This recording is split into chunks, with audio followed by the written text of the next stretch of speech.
محتاره كل يوم هفطر ايه وهتعشى ايه. طب شايفه بقى اللي انا عاملاه ده؟ عامله لك هنا عجينه سهله وبسيطه واقتصاديه جدا جدا، باقل من النص كيلو دقيق. بص شايفه، بص العجينه من جوه، بص طريه وهشه معاكي ازاي. مع كوبايه الشاي بلبن الصبح او بالليل هتعملي الكميه وهتشيليها في الفريزر وهتطلعيها. بص شايفه شكلها، بص المنظر. كل ده باقل من نص كيلو دقيق بعجينه سهله وهشه. لو عايزه تعرفي الطريقه تابعي معايا الفيديو. بصي بقى، هنا معانا كوبايه دافيه، كوبايه ميه دافيه. خلاص. وهنا هننزل بكيس الخميره. بصي انا عامله لك عجينه سهله جدا، معلقه سكر. بصي العجينه مش مكلفها لك خالص، لا لبن ولا زبادي ولا بيض ولا زبده ولا اي حاجه، احنا هنعجن بميه. بصي سهله جدا واقتصاديه، وانت عارفه ان كل ايه وصفاتي اقتصاديه. هننزل بنص كوبايه من الزيت وهنقلب. هنقلب علشان السكر والخميره يدوبوا. اهو خلاص. تفضلي تقلبي كده. هتبدأي بقى تنزلي بالدقيق بتاعك تدريجيا. اهو بسم الله. اتشجعي وقومي اعمليها. والله العظيم في منتهى الجمال وعجبت اولادي جدا. ونص معلقه ملح. هتبدأي تقلبي بقى كل ده في بعضه. اهو. هتقلبي لغايه ما العجينه تبدأ تخش في الخليط الدقيق نفسه. بسم الله ما شاء الله. بصي، صلوا على النبي يا جماعه. اهو. طبعا احنا هنبدأ نعجن بايدينا، مش هينفع نكمل بالمعلقة. خلاص هنفك بقى العجينة من المعلقة. خلاص، هي العجينة لسه طبعا ملزقة محتاجة دقيق. هننزل بشوية دقيق وهنبدأ نعجن بايدينا. العجن بالايد يا جماعة. خلاص. هنبدأ بقى نعجن كل ده لغاية ما العجينة تفك من ايدك. هي لسه ملزقة اهي زي ما انت ما شايفة اهي. خلاص هنعجن بقى لغاية ما العجين يفك من ايدك. يا ريت تتشجعي وتقومي تعمليها. بصي عجينه سهله واقتصاديه. بصي مش مكلفه نهائي. بصي اهي خلاص خلصنا العجينه بتاعتنا اهي وفكت من ايدي. شايفين على ايدي مش ملزقه ازاي؟ اهي بصي العجينه بتاعتك بسم الله ما شاء الله. بصي اهي، اهي بوريها لك. بصي. خلاص هنغطيها بقى بكيس بلاستيك. خلاص. وهنسيبها لغايه ما تخمر. اهي بسم الله. سيبناها بص ساعه. بص اهي، بص بعد ما اختمرت بسم الله ما شاء الله. بصي العجينه بسم الله، بص ارتفعت ازاي. اهي شايفين اهي بوريها لكم. يلا هنفضيها بقى من الهوا. اهي بالطريقه دي. بسم الله. بص العجينه بتاعتنا. بص انا عايزاها تكون ملزقه سنه كده. اهي خلاص اهي بسم الله. هتطلعيها وتحطيها على الرخامه. اهو. هنعملها كوره كبيره اهو بالطريقه دي. خلاص. وهنقطعها 4 تربع. هنقطعها 4 بالسكينه.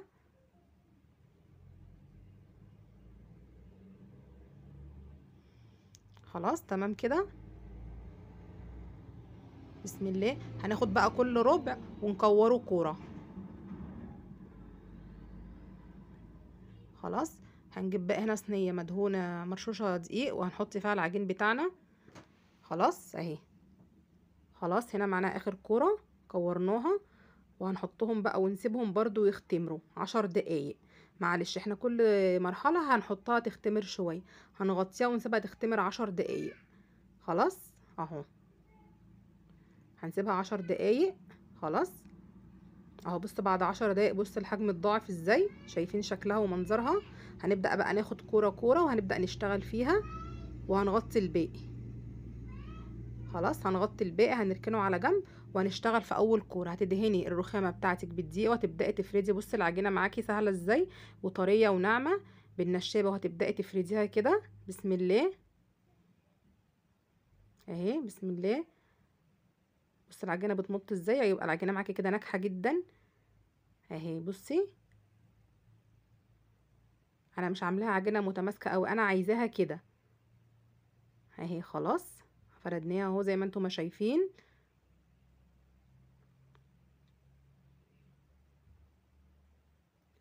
صلوا على النبي يا جماعة.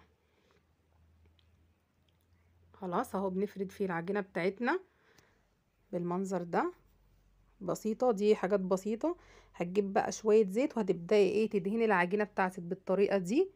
اهو. خلاص. وهتبدأي تتني في العجينة بتاعتك. اهو. بسم الله.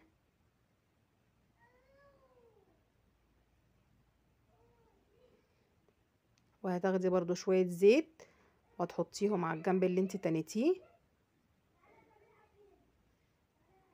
انا طبعا بعمل الحركة دي معاكي ليه؟ عشان المعجنات اللي انت هتعمليها تبقى مورقة معاكي من جوه، عاملة رقات كده. فضروري اول انت تتني العجين بتاعك كده. بص اهي زي الفطيرة المشلتتة بالظبط اهي. خلاص، عشان تبقى معاكي مورقة من جوه، تديكي تورقة حلوة.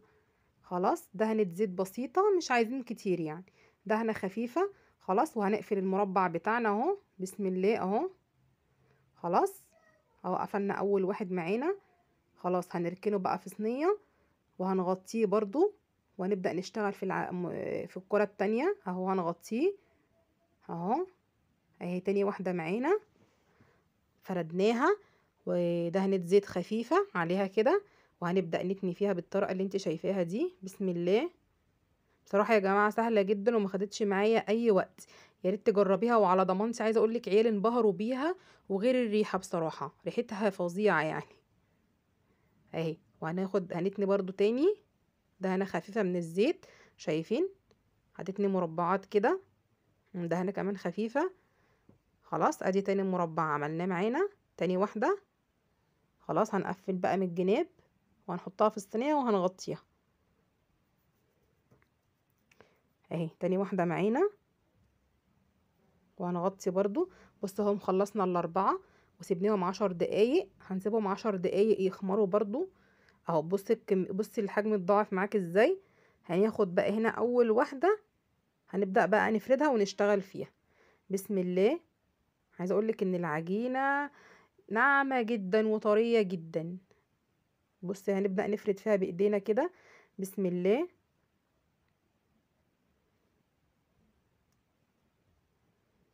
تفردي بقى فيها بالراحة. هي المفروض كانت اتقفلت بكيس ودخلت الفريزر شوية، بس انا بقى مستعجلة وعايزة اشتغل على طول. خلاص، هتجيبي بقى اي نوع جبنة عندك، شيدر، رومي، موتزاريلا، اي نوع جبنة. مش هفرض عليكي نوع معين، عشان ايه؟ اللي الموجود عندك حطيه. خلاص، وهتبدأي بقى تلفي في العجينة بتاعتك رول كده بالمنظر ده. هتبدأي تلفي فيها رول اهي. بص هتلفي معاكي بمنتهى السهولة. بسم الله. بص اهي. خلاص اهي، فردناها رول. هنبدأ بقى ايه؟ نقطعها بالسكينة. خلاص، هناخد 3 صوابع عشان ايه؟ تبقى كله مقاس واحد اهي. بصي اهي بالطريقة دي. شايفين؟ 3 صوابع اهي. خلاص اهو، خلصنا اول واحدة معانا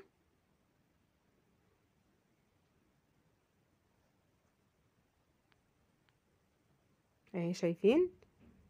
اهي جبنا الصاج بتاعنا ودهناه دهنة خفيفة من الزيت، وابتدينا نرصها معاك، نرصها فيه. وخدنا تاني واحدة اهي، وهنبدأ نفرد فيها برضو وهنشتغل فيها زي ما عملنا في الأولانية الطريقة دي.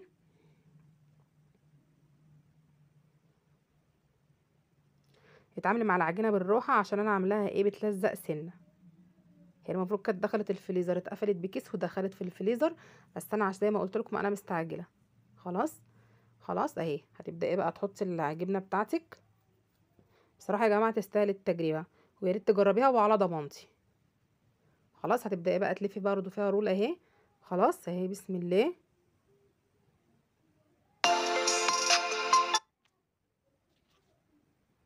اهي رول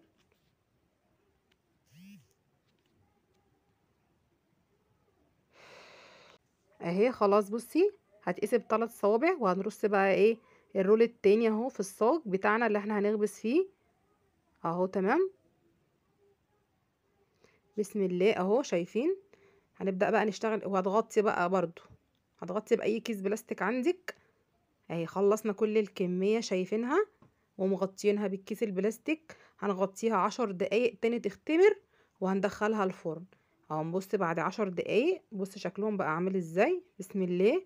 هتبدأي تنزلي على ايدك واحدة واحدة كده. ايوه اهو. بصي هتبططيها كده واحدة واحدة بالراحة اهي، ما تدوسيش عليها جامد اهو، بالطريقة اللي انت شايفاها دي. بسم الله اهو.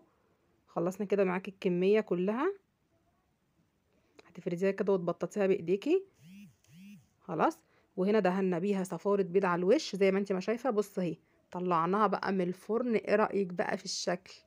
بصي بصراحة في منتهى الجمال والروعة، ايه رأيك؟ لو عجبك بقى الطريقة يا ريت تشتركي في القناة، واستنوني في فيديو جديد، والسلام عليكم على احلى متابعين في الدنيا.